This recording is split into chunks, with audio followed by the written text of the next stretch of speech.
Hi, I'm Lisa Gonzalez, the Executive Director of Finance and Operations here in the Marysville School District.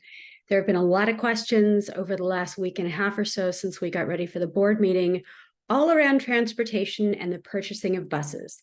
So here is a bonus episode of Budget Bytes that answers the question, why are we buying budgets in the middle of a budget crisis?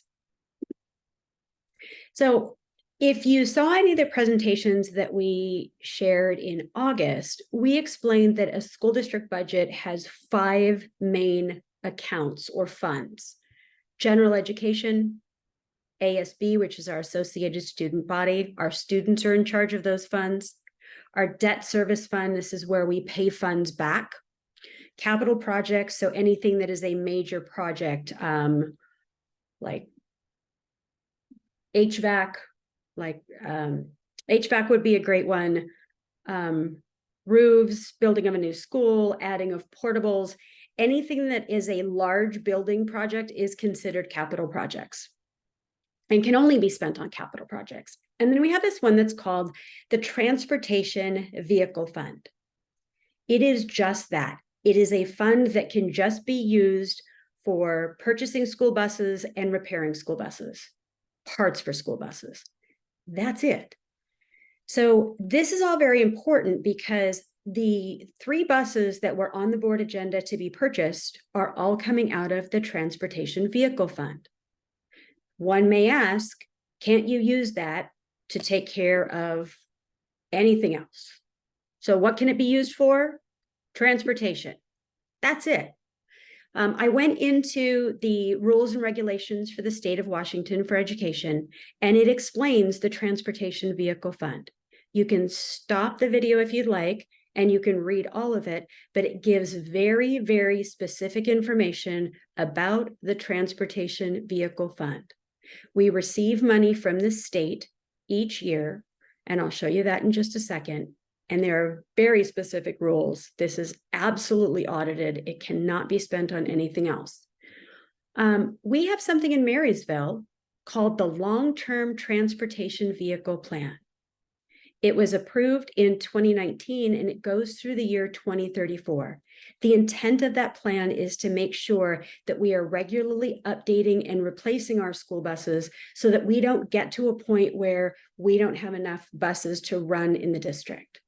And they really are only good for a certain number of years before you have to replace them anyway. So we receive depreciation every year that's based on that.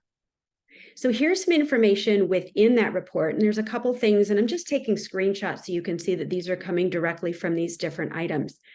We have a usable lifespan of 20 years for all of our school buses. And right now our fleet has approximately 105.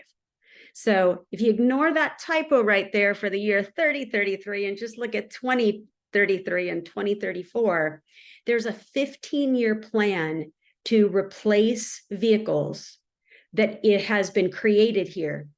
And it deals with inflation, it deals with the state allocated depreciation payments. And as long as we're continuing to spend, we continue to get that depreciation.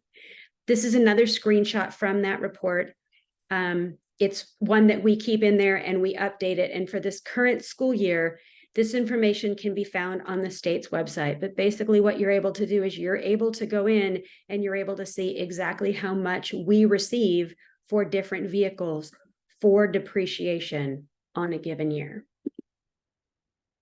So why would we replace buses during a financial crisis and not spend them on salary increases or books or technology? Because we can't.